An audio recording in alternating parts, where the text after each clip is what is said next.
Ser podcast.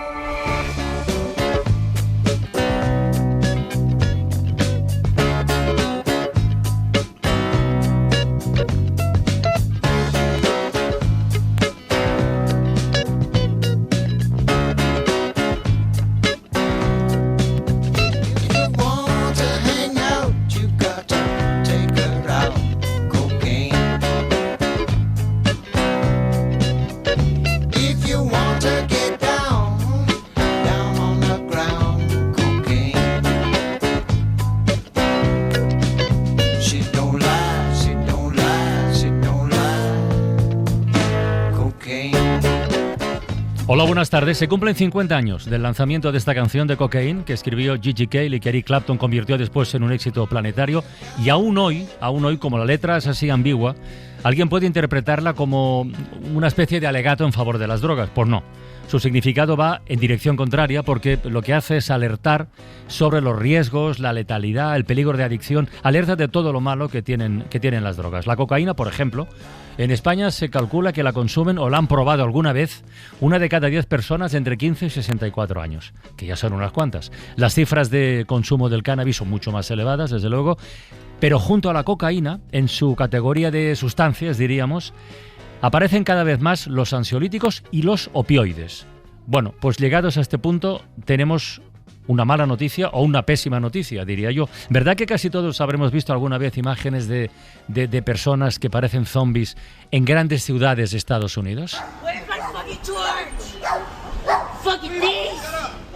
Esto que están escuchando y que son unas imágenes tremendas, fueron grabadas en San Francisco, pero bueno, podría ser de Chicago, de Detroit, de alguna gran ciudad de Estados Unidos. Porque desde hace años en esas grandes ciudades hay una palabra que se ha convertido casi en sentencia de muerte, que es fentanilo. El fentanilo es un fármaco que se usa como analgésico en medicina, y además se recetó en su tiempo a cascoporro, pero provoca una adicción tremenda, muy grande, muy fuerte, y destruye por completo a quien lo toma. De hecho, en Estados Unidos las últimas cifras oficiales hablan de 100.000 personas muertas al año, que es una auténtica barbaridad, y de imágenes como estas con una frecuencia, muy grande. El problema es que cuando todavía nos pueden sobrecoger estas imágenes que vemos y las asociamos al fentanilo, tenemos que aprendernos un nombre nuevo: los nitazenos. Javier Ruiz Martínez, buenas tardes. Hola, ¿qué tal, Carlos? ¿De qué estamos hablando?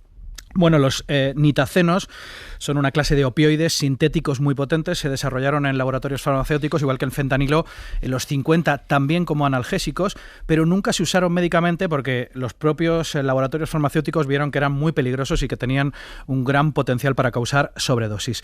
Nos lo ha explicado Lorenzo Armenteros, desde la Sociedad Española de Médicos Generales y de Familia, forma parte de su grupo sobre drogodependencias. Son potentes desde el punto de vista de efectos narcóticos, pero no son potentes en el efecto analgésico que fue inicialmente para lo que se crearon en la década de los 50. En algunos casos pueden ser incluso más peligrosos que el fentanilo. Su efecto negativo es bastante más fuerte y peligroso. En los últimos años, Carlas, han reaparecido en el mercado ilícito, como decías, a menudo mezclados con otras drogas.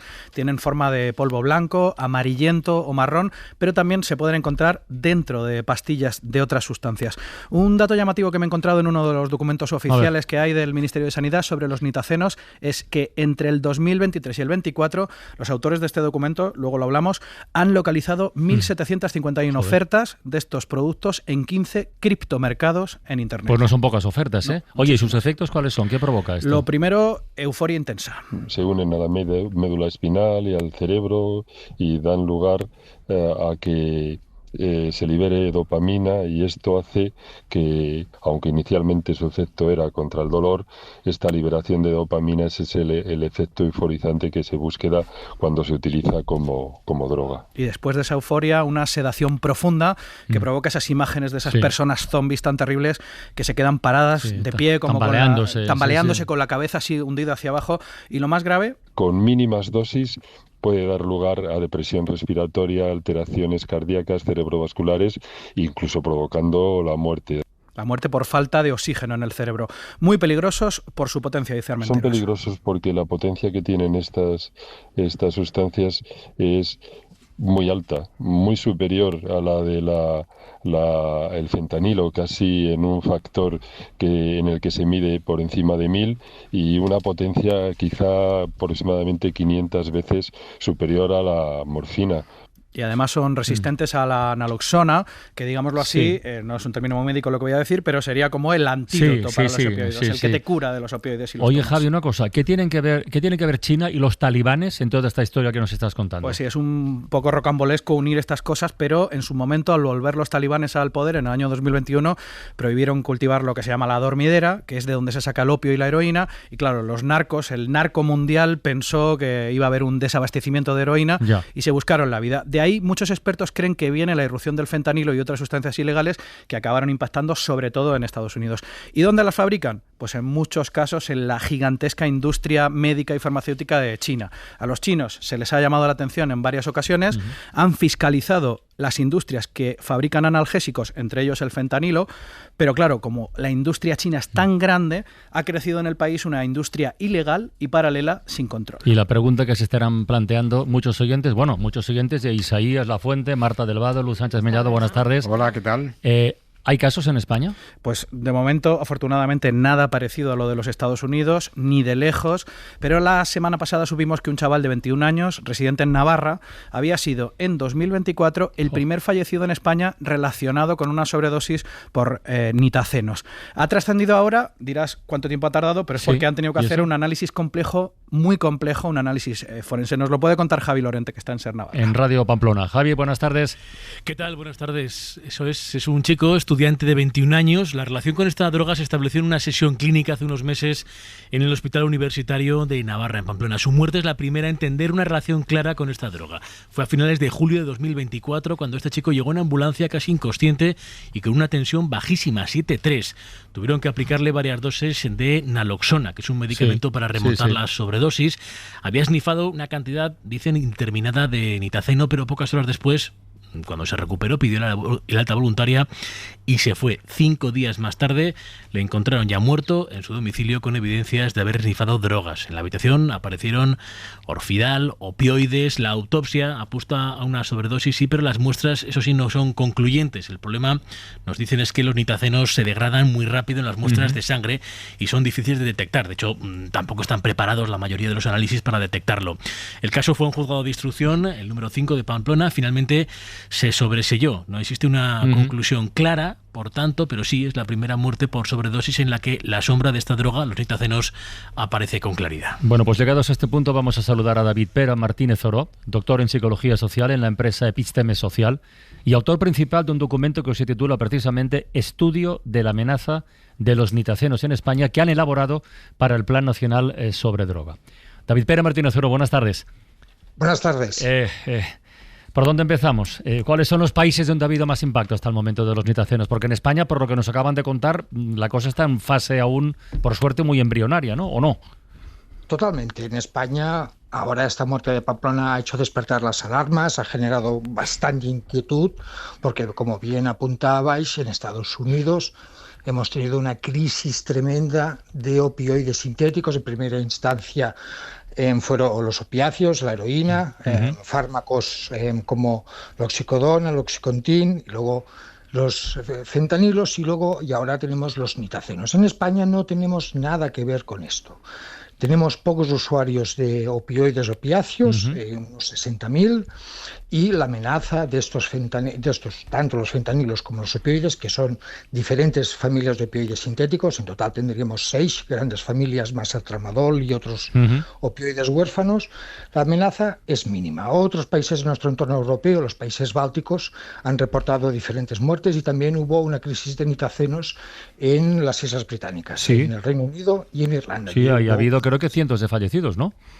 Unos 130 se calcula. Sí. Y, doctor, una pregunta. ¿Hay tan poca incidencia ahora en España? ¿Por qué no llega esta droga? ¿O porque, no sé cómo contar esto, o porque tenemos una formación mejor para evitarla? No sé. Las dos cosas. Por una parte tenemos poca demanda. Hay poca gente que está demandando opiáceos y, por tanto, la heroína que llega de Afganistán vía el Cáucaso, vía los países bálticos, abastecen esta limitada demanda que hay, y también, pues como hay poca demanda para las bandas criminales, el mercado español le resulta muy poco atractivo. Y además, a la vez, si llegase este tipo de opioides, sean fentanilos o sean nitacenos, provocarían rápidamente sobredosis, y eso permitiría activar todos los sistemas de vigilancia que tenemos. Y en España tenemos una red asistencial muy buena y muy protectora, y tenemos naloxona en diferentes presentaciones y podríamos dar una respuesta sensata. Pero es verdad que en España también ha habido relativamente pocos casos o residual de consumo de fentanilo, o que esto suponga un problema de salud pública más allá de su uso médico. En el caso de los nitacenos, que no tienen utilidad, digamos, asistencial médica, o por lo menos no digamos, significativa, es mejor anunciar este peligro y ponerlas, claro, siempre está la cosa. Lo hemos estado debatiendo el debate mañana, es mejor darle publicidad, dar información de lo que puede llegar a suceder y crear una expectativa, o hacer como si no existiera, en su opinión. Bueno, es que si tenemos nitacenos es debido a la escasez de fentanilos que hay en el mundo, y la industria química abasteció los mercados, sobre todo europeos, porque los mercados americanos, a través del cártel de Jalisco Nueva Generación y de Sinaloa, compran todos los pocos fentanilos que se están haciendo en China para abastecer sus mercados. Y los nitacenos llegan aquí. Hablar de los nitacenos, en términos de salud pública, pues no sería la mejor estrategia. Hay que conocer, digamos, lo que tenemos, lo que puede llegar, pero en España el mensaje es bien claro. No hay oferta de opioides sintéticos ni fentanilos, ni nitacenos, y más allá de algún rara avis, como es el caso del chico de Pamplona, que se lo compró por la Deep Web, más allá de esto no lo tenemos, y no tenemos oferta, y según todos los indicios que dispongo, no va a haber una amenaza, al menos a corto plazo. Bueno, nos quedamos un poquito más tranquilos. Y, doctor, la gente que consume, ya vemos, sobre todo en Estados Unidos, pero también los casos de Reino Unido, o incluso este chico que compró drogas por la Deep Web. Tú lo viviste, Marta, en primera persona. Sí. El crecimiento de la pandemia, de la epidemia de fentanilo en Estados Unidos. Fentanilo, sí, era una alarma social que tú podías y puedes, tengo entendido, ver por las calles. Pero quería preguntarle, ¿los nitacenos se compran, se compra específicamente este tipo de droga, o como explicaba Javi, compras otras drogas y ya vienen contaminadas con nitacenos? Ese fue el problema de la crisis de salud pública, o la crisis de nitacenos de las Islas Británicas, porque algún listillo, como las Islas Británicas son distales del eje de producción de la heroína mundial y más de la europea, que es Afganistán, siempre ha llegado heroína de baja calidad. Y algún listillo se enteró de que a través de los nitacenos pensó: puedo adulterar la heroína con estos opioides sintéticos tan potentes, y así podré ofrecer a mi clientela unos opioides, una heroína que pensarán que es de más calidad. Graso error. ¿Por qué? Porque la dosis activa del isonitaceno, que es el nitaceno más potente, más común, es de 50 microgramos, es decir, y 1 miligramo tiene 1000 microgramos, y la dosis mortal está a 200 microgramos, y esa técnica de mercado para hacer heroína más potente fracasó estrepitosamente, provocando 130 muertos, miles de personas intoxicadas, y esos listillos ahora tienen sus huesos en la cárcel y terminaron en la cárcel. Y aquí cualquier persona que esté al caso, no habrá ningún camello de heroína que le pase por la cabeza de adulterar la heroína con nitacenos, porque el margen de seguridad es mínimo, sino nulo. Muy bien. Pues, doctor David Pera Martínez Uro, muchísimas gracias por esos minutos en la ventana, de verdad, ha sido muy, muy instructivo. Gracias a vosotros. Venga, un abrazo. Joder, pues escalofriante. Sí. Sobre todo teniendo en cuenta, efectivamente, bueno, yo no comparto mucho esta visión, digamos, no sé si idílica, pero sí que no va a llegar. Yo creo que sí puede llegar. Entonces, por eso yo creo que sí que es pertinente informar de ello. Por eso lo hemos estado debatiendo. Sí, es que me parece y por eso lo leímos hace unos días en el diario La Vanguardia. Esa es la verdad. La primera noticia la tuvimos por eso. Pero sí, visto lo que ha ocurrido en otros países, yo creo que es mucho mejor comentarlo, saber lo que hay, y luego con las explicaciones del doctor nos quedamos con un retrato mucho más preciso. Y la clave en el informe que firma el doctor, una de las cosas que dice es que los casos que hay que vigilar sobre todo es si se localiza un caso de un pequeño traficante. Claro.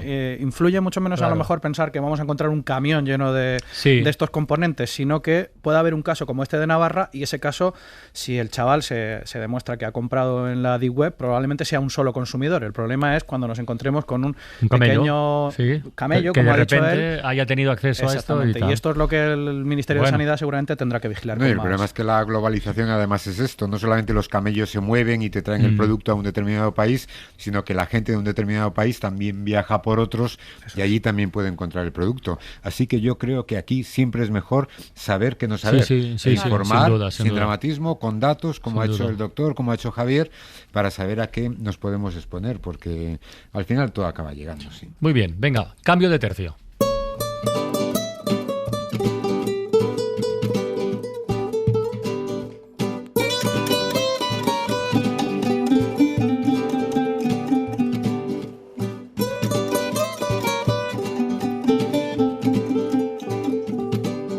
Volando las manos de un niño en busca de su globo perdido. Volando los abrazos que no pudimos darnos con nuestros amigos. Volando todos los poemas que escribieron los que se callan.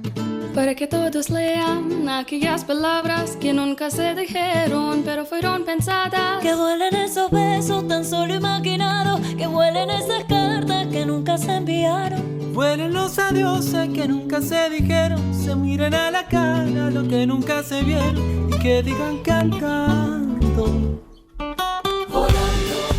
¿Sabéis qué es esto que suena? Bueno, es una canción, ya lo sé, pero que tiene una historia especial. A ver. Esta canción se titula Volando y la compuso Javier Limón. La dedicó en el año 2018 al nuevo Airbus A350 de la compañía Iberia y a todos sus empleados. Es una canción que dura casi 4 minutos, pero es muy hermosa porque va hablando de destinos, de ilusiones y está muy bien. Es un canto de optimismo, además, interpretado por un coro de personas que va a muchos lugares del mundo. Es que resulta que hoy la SER ha dicho vamos a volar o vamos a hacer programas de altos vuelos y hemos empezado ya de buena mañana con el Hoy por Hoy, que ha celebrado los 20 años de la T4 del aeropuerto Adolfo Suárez Barajas, y lo ha hecho, entre otros invitados e invitadas, con Carlos Lamela, que es uno de los arquitectos, con el director del aeropuerto Mario Otero y con Yolanda Rubio, que es jefa del Departamento de Energía, Balizamiento y Campo de Vuelo. Uso mucho el aeropuerto, obviamente, y siempre que llego como a mi casa, ¿no? Porque esta es mi casa. Y siempre pienso lo mismo, digo, la verdad es que ha envejecido bastante bien. En aquel momento, esta terminal era la terminal más grande del mundo que nunca se había hecho. Una terminal para 30 millones de pasajeros. Madrid tenía entonces 17 millones. Bueno, pues hoy Madrid tiene 67 millones, casi 70, y con esta ampliación que vamos a hacer de la T4 y la T1, que pues es para llegar a 90, 100 millones de pasajeros. El viernes antes de Semana Santa fueron 208.000 pasajeros. Yo entré aquí, como digo yo, de botones y regresé pues 30 años después a dirigirlo, ¿no? Estamos conectados, prácticamente no desconectamos nunca. Pero vamos, no hay nada en particular que me quite el sueño, porque la verdad que está todo muy procedimentado, está todo muy organizado. Hay siempre un plan B, un plan C, un plan D para las cosas. Dentro de este aeropuerto tenemos centrales eléctricas, subestaciones, centros de transformación e incluso una planta solar fotovoltaica que va a entrar en funcionamiento en breve. Y después la parte de campo de vuelo, todo lo que soy responsable de pistas, de calles de rodaje, de estacionamientos. Tenemos 50 hectáreas de zonas forestales, pero es que lo que nadie sabe es que tenemos casi 900 campos de fútbol que tenemos que segar. Pues yo no lo sabía, la verdad. Y no vamos a ser menos en la ventana. María Merino, buenas tardes. Hola, buenas tardes. ¿Cuándo has estado por última vez en la T4? Pues el viernes pasado. El viernes pasado. María Merino es actualmente la tripulante de cabina de pasajeros más veterana de Iberia. Va a cumplir en mayo, puedo decirlo, ¿no? 55 años. Y tiene una historia detrás que no va a ser una audiobiografía de esas que contamos con los oyentes en 30 segundos, sino con un poquito más de tiempo, porque está muy bien. Tú comenzaste hace un montón de años, con 20 y pocos, ¿verdad? En Spanair. Exacto. Estuviste 15 años. Con hasta 26. que Spanair, pues quiebra, y entonces tienes que buscarte la vida. Exacto. Hasta llegar al día de hoy, donde has vuelto a Iberia. Pero entre medio hay un montón de cosas que quiero que cuentes a los oyentes, porque tienen que ver con una historia de vida y con reinventarse. Hala, empieza por donde quieras. Bueno, pues sí, cuando cerró Spanair, en el 2012, Yo, pues en ese momento me quedé en shock. Durante un par de días no reaccionaba, no hacía más que llorar, no entendía nada. Además, yo creo que nos pasaba a todos que no nos lo creíamos, ¿no? Porque llevábamos tantos años, llevaba 15 años volando y para mí era una familia. Entonces era como que se había roto esa familia, ¿no? Parecía que nos habían extirpado un órgano casi. Pero bueno, yo pocos meses antes ya tenía una hija de 1 año, uno de 4. Y le había comentado a mi marido que por qué no montaba alguien una juguetería en Paracuellos, porque éramos uno de los pueblos con mayor índice de natalidad en España. Entonces yo decía, es que esto está lleno de niños y necesitamos juguetes y además educativos. ¿O juguetes o guardería? Sí. Dos opciones. Guarderías había ya unas cuantas. Bueno, menos mal. Sí, pero hacía falta eso, que... Pues eso, necesitábamos poder comprar los regalitos de cumples allí. ¿Montáis una guardería? Una juguetería. Una juguetería, perdón. ¿Y qué? Y bueno, pues en 2 meses y medio, un poquito más, montamos la tienda con la indemnización del Fogasa y el paro acumulado, que lo puedes coger para montar un negocio. Pues ahí me hice autónoma. No sé si para bien o para mal, a veces lo dudo, pero fue una experiencia, la verdad es que bastante emocionante. ¿Y cuándo has vuelto a volar? ¿Y cómo lo has conseguido? Bueno, pues esto ha sido... hace 3 años en una quedada de Spanair, que de vez en cuando nos juntamos otra vez los compañeros y además es muy bonito porque viene gente de España, de Europa, hacemos una quedada, un picoteo, un bailoteo y allí hablando con compañeros me dijeron que les habían contratado a mi edad, gente de mi edad, en compañías aéreas. Yo estaba flipando porque yo ya pensé que había perdido este tren, que ya... Este avión, ahí lo has dado. Pero fíjate, estaban cogiendo y dije sí. Entonces, nada, la semana siguiente pedí cita para hacerme el reconocimiento médico aeronáutico, porque yo decía, espérate que no vaya yo allí y me digan, anda, abuela, váyase usted a hacer calceta viendo la televisión después de comer. Digo, a ver si... Era lo que más me preocupaba, ¿no? A ver si a mi edad me van a decir que yo no tengo cuerpo para esto. Y me dijeron, no, estás fantástica. Y de hecho tenía mejores analíticas que con 20 años. ¿Qué pruebas hay que pasar para volar? ¿Unos análisis o...? Bueno, esto es lo primero, tienes que estar bien físicamente.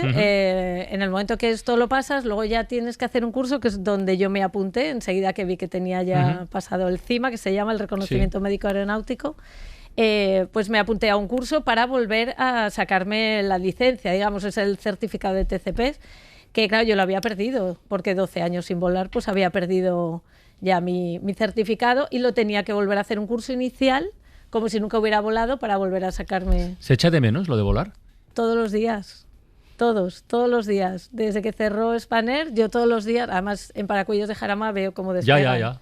Y yo veía un avión y me quedo tonta, o sea, siempre me ha pasado. Y yo me imagino el interior y la gente sentada en su transportín. Y Oye, y en estos 12 años que has estado fuera de los cielos, el trato, el perfil de los pasajeros, todo lo que se cuece en ese ecosistema, ¿ha cambiado mucho o no ha cambiado nada?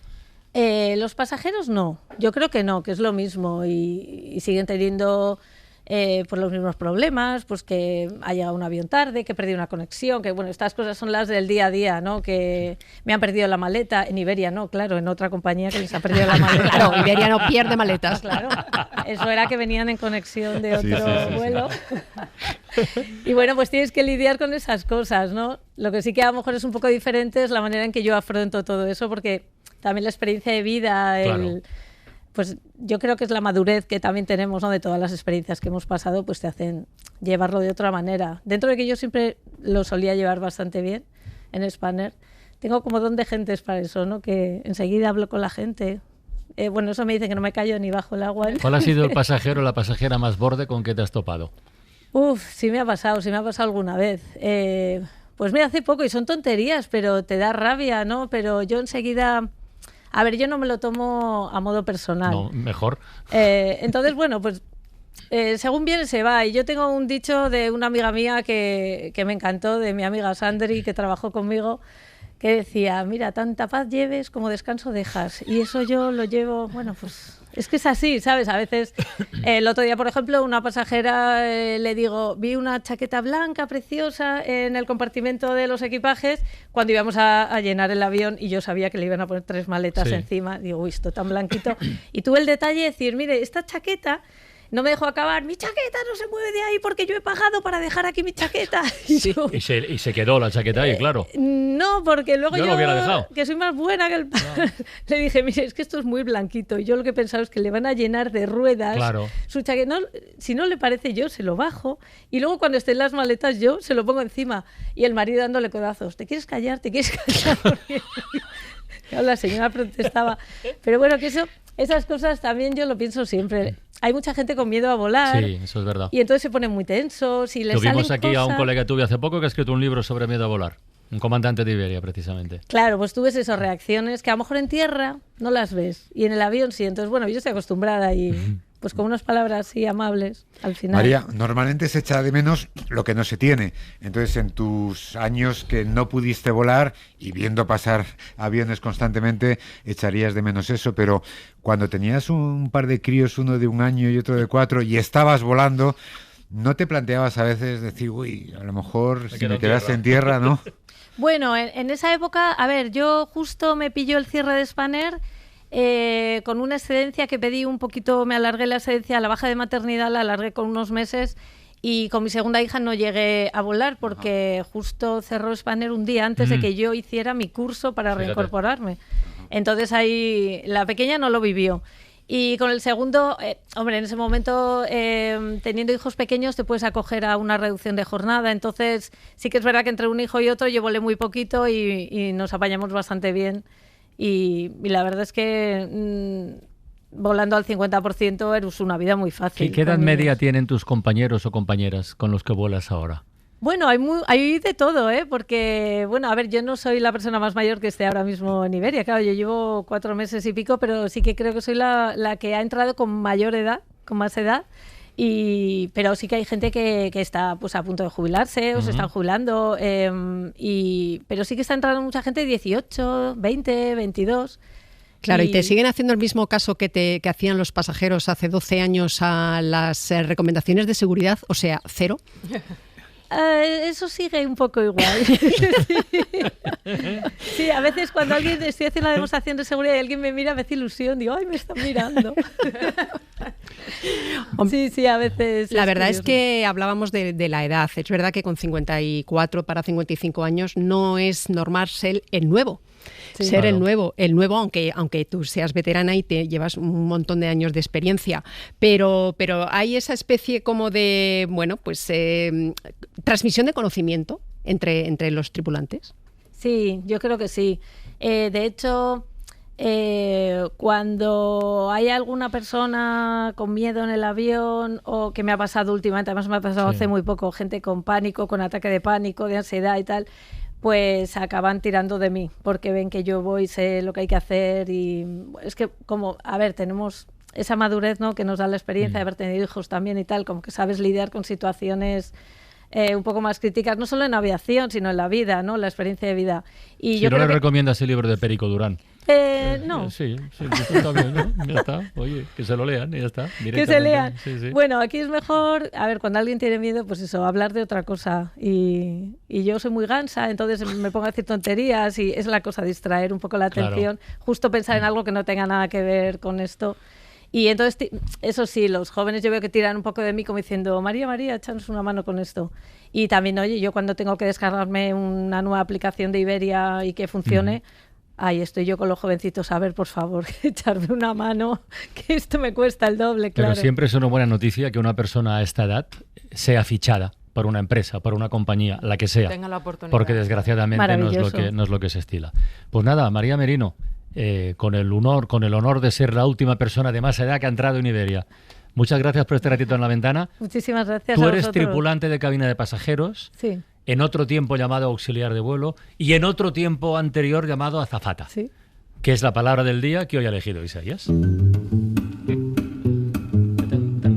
La palabra del día, con Isaías Lafuente. Pues sí, porque nuestra invitada de hoy, María Merino, es tripulante de cabina de pasajeros, antes fueron auxiliares de vuelo y antes, pues las famosas azafatas. Una palabra que es interesantísima y por eso la traemos hoy aquí, porque entró en nuestro primer diccionario en 1726, más de 2 siglos antes de que naciera este oficio moderno ligado a la aviación.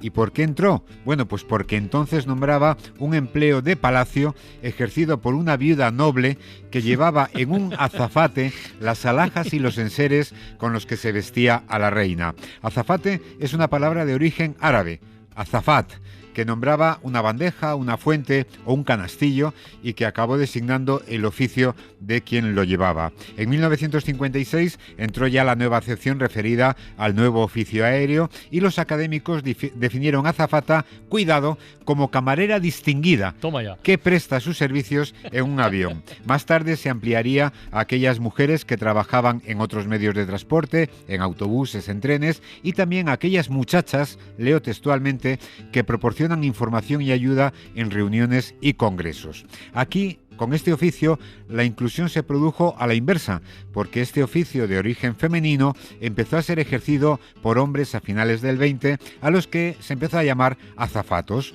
Los académicos no fueron rápidos en esta ocasión e introdujeron ya este masculino en 2014, cuando ya desde hacía años azafatas y azafatos eran oficialmente tripulantes de cabina de pasajeros.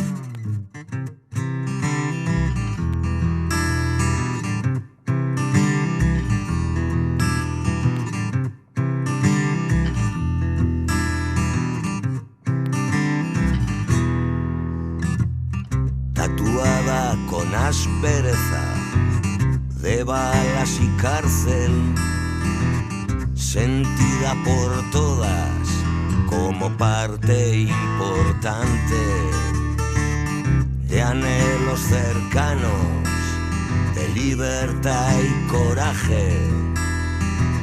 Has llegado más lejos que el viento, que fugitivo te llevó con él. Con él, Matilde Landa, republicana, no pudieron colgar de tu pecho ni crucifijos ni sotanas.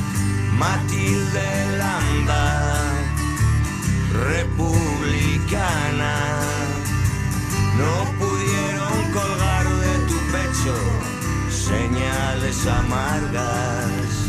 Está bien recordar la historia de Matilde Landa en un día como hoy, 14 de abril. Se cumplen 95 años de la proclamación de la Segunda República. En ese periodo solo 9 mujeres ocuparon un escaño en las Cortes de entre centenares de diputados.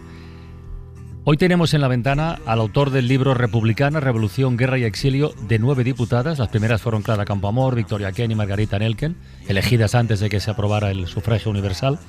Después llegarían la escritora María Lejárraga, la pedagoga Francisca Bohigas, la escritora Matilde de la Torre, la maestra y sindicalista Venerada Manzano, la primera mujer en ejercer de gobernadora civil, Julia Álvarez Resano, y la dirigente del Partido Comunista, Dolores Ibarruri. Bueno, pues sus vidas las recoge, la vida de Matilde Landa es esta canción del Drogas, y las vidas de estas diputadas las recoge el periodista e historiador Miguel Ángel Villena, que nos escucha ya en los estudios de Radio Valencia. Miguel Ángel, buenas tardes, buena vesprada, ¿qué tal? ¿Qué hay? Buenas tardes, Hola. buena vesprada. Pues no todas son conocidas por su trabajo, porque yo algún nombre confieso que, por ejemplo, el de Venerada Manzano no lo había, no sé tú, Isaías, que estás más metido, yo no lo había oído nunca, pero sí que su trabajo fue imprescindible para sentar las bases de la democracia que tenemos hoy, ¿o eso resulta un poco exagerado, Miguel Ángel? Yo creo que no resulta nada exagerado, yo creo que es la generación de mujeres más brillante de todo el siglo XX español. Sentaron las bases de la libertad, la justicia, la igualdad, modernizaron este país, hicieron una revolución pacífica, pero una revolución que llegó desde la política a la economía, a la cultura o a las costumbres, y yo creo que la gran huella que han dejado, ya que todas ellas se vieron luego obligadas a pelear en una guerra y después marchar al exilio, yo creo que el mensaje que nos dejan hoy es que las libertades y los derechos no caen del cielo, sino que se conquistan día a día. Está bien recordarlo. Cuéntanos ya por alusiones la historia de Veneranda García Manzano, asturiana, ¿no? Que emigró a Cuba con su marido y no vuelve a España hasta 1927, creo que es. Sí, bueno, es quizá una de las más desconocidas de estas 9 diputadas. Veneranda García Manzano fue una maestra, hija de maestros, emigró por razones económicas a Cuba, regresó a España en vísperas de la proclamación de la República y después fue, como habéis dicho, sindicalista de la UGT, participó en la guerra, luego marchó al exilio en México. Para que os hagáis una idea, Veneranda García Manzano, que vivió en Llanes, en la localidad costera de Asturias, en los años republicanos, algunas mujeres en Llanes, y algunas mujeres y algunos hombres se cambiaban de acera porque pensaban que ella llevaba el demonio consigo. O sea que esa España vivieron estas pioneras y estas diputadas. En esa España ella escribió un texto que hemos recuperado y que hoy podrían suscribir muchísimas mujeres, que dice, mira, si me permites que lo lea, Miguel Ángel, dice: soy madre y soy maestra, poseo los 2 títulos más nobles que puede ostentar una mujer. En mis entrañas se formaron vidas con sangre de mi sangre, en mi escuela plasmo porvenir en almas infantiles. Forjo vidas de carne y de espíritu, madre 2 veces. Quiero libres los espíritus sin anillos de hierro que los opriman. Todo esto quiero, y nos lo dará la naciente República Española que viene a la vida, dando al mundo entero el más alto ejemplo de civilidad y de hidalguía. Y este espectáculo, asombro de propios y de extraños, lo da el pueblo. Ese pueblo formado por parias humildes, el pueblo que salió de las escuelas públicas. Al fin triunfamos, los humildes, los parias, la chusma vil y encanallada, pero que acaba de dar un rotundo mentís a todos esos farsantes que decían y propalaban la falta de educación cívica del magnánimo pueblo español. ¿Se quedó a gusto? Totalmente se quedó a gusto. Bueno, fue la respuesta al último alcalde de la monarquía de Llanes, que la había amenazado, insultado pocos días antes de la proclamación de la República y pocos días después del 14 de abril de 1931, Veneranda García Manzano, efectivamente, en el boletín socialista de Llanes, como tú bien dices, se despachó a gusto. Pero yo creo que es una magnífica definición que en aquel momento suscribieron millones de anónimas mujeres republicanas y que desde luego hoy tiene absoluta toda la vigencia. Toda, absoluta. Miguel Ángel, lo que nos pasa con estas mujeres es que al ver su vida tan brillante, tenemos claro lo que supuso la oscuridad de 40 años de dictadura. Porque estas fueron las mujeres de la esperanza. Claro, tú dices, solo 9 mujeres. Es verdad, solamente 9. Había 3 en cada legislatura entre 470 diputados. Pero es que eran 9 mujeres. Es que en la víspera de la proclamación de la República, las mujeres en España tenían la misma consideración que un deficiente, que un menor, que un esclavo. O sea, las mujeres pegaron un salto impresionante y eran mujeres brillantísimas. Y uno se plantea a dónde hubieran llegado estas mujeres y esas millones de mujeres republicanas no tan conocidas, si no hubiera existido el paréntesis de 40 años de dictadura, Miguel Ángel. Bueno, yo creo que el gran avance de la República fue un avance no solo de libertades y derechos, sino de modernidad. Efectivamente, la España republicana se puso a la cabeza de los avances y de la modernidad en toda Europa. Yo creo que, es un poco hacer historia ficción, pero sin duda alguna, si por en medio no hubiera habido una sublevación militar, una guerra civil y 40 años de dictadura, este país habría avanzado, a pasos agigantados para toda la población, pero especialmente para las mujeres, que como bien sabemos, en el momento en que acaba la guerra y comienza la dictadura, la mujer perdió absolutamente todos sus derechos y hasta la llegada de la democracia, ¿no? Yo creo que es algo que las jóvenes generaciones, tanto de chicos como de chicas, no conocen, ¿no? No saben que las generaciones de sus madres o de sus abuelas necesitaban el permiso del marido o del padre para abrir una empresa, sacar el pasaporte, viajar. Es decir, la mujer fue una absoluta menor de edad, humillada durante la dictadura. Si eso no hubiera ocurrido, efectivamente, estas 9 mujeres y muchas otras tendrían este país lleno de calles, de plazas y de institutos. Pues mira, esto es pura casualidad, y es una noticia de última hora. Escuchar a Miguel Ángel y que la escuchen los oyentes. Luego lo ampliaremos en el boletín de las 5. El gobierno español acaba de solicitar oficialmente a la justicia la extinción de la Fundación Francisco Franco. Que dices, estamos en 2026, sí, pero bueno, es un paso que había que dar y que hace nada, unos minutos hemos sabido que se ha dado de manera oficial. Me parece una fecha muy oportuna, además. Sí, claro. Me parece una fecha muy oportuna porque por eso. Es que Franco terminó con una república, que claro, algunos se están ocupando de criminalizarla constantemente, ¿no? No, lo que acabó fue con la democracia. Y entonces me parece que pedir la extinción de una fundación que se dedica apología de eso, a hacer apología de esto. Tiene toda la lógica del mundo. Y a quienes dicen que recuperar la memoria es abrir heridas, no, es que todavía se están cerrando como esto, o como la historia de Matilde de la Torre que cuenta Miguel Ángel, que hace apenas un mes se trajeron sus cenizas, Miguel Ángel, de México a Cantabria, a Cabezón de la Sal en Cantabria. Ella había muerto hace 80 años, pero todavía no se habían recuperado y se habían llevado a su pueblo natal. O sea, que es que en estas estamos. Yo creo que hemos tenido en este país y seguimos teniendo un gran déficit de pedagogía democrática. Yo creo que las generaciones más veteranas tenemos un deber y un compromiso de explicar efectivamente a las nuevas generaciones de dónde venimos, quiénes somos y aprender de ejemplos como estas 9 diputadas que contra viento y marea consiguieron que el país avanzara, y luego muchas de ellas, prácticamente todas, es decir, 8 sobre 9, vivieron durísimos exilios, ¿no? Entonces yo creo que son absolutamente un modelo, y yo creo que sin duda alguna es un modelo que llegó a millones como decía, de anónimas mujeres republicanas. Yo le dedico el libro a mi abuela materna porque fue un personaje que me influyó mucho y que yo creo que representó mucho ese coraje y esa valentía. ¿Cómo se llamaba tu abuela, Miguel Ángel? Teodora. Y estuvo 2 años en la cárcel sin haber cometido ningún delito. Sin haber cometido ningún delito, sencillamente por la denuncia de una vecina franquista en el centro de Valencia.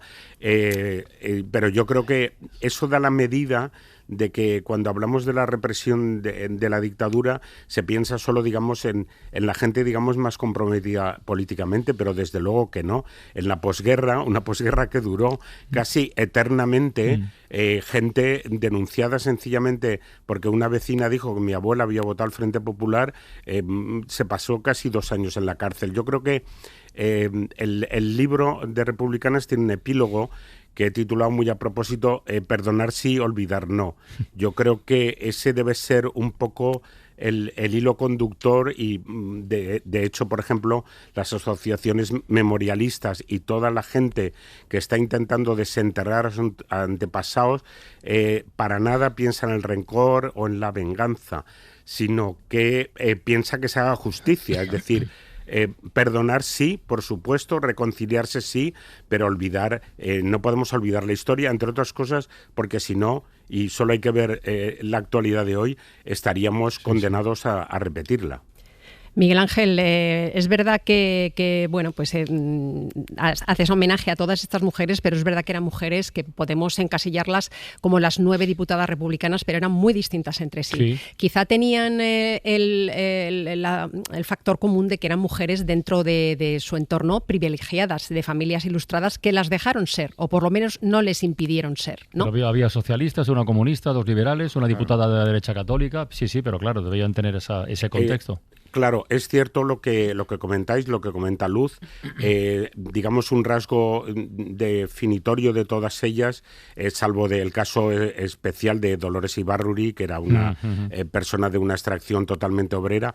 El resto fueron mujeres, efectivamente, nacidas en una cierta burguesía ilustrada, en familias, padres y madres, con un nivel económico y cultural que les permitió avanzar en ese sentido.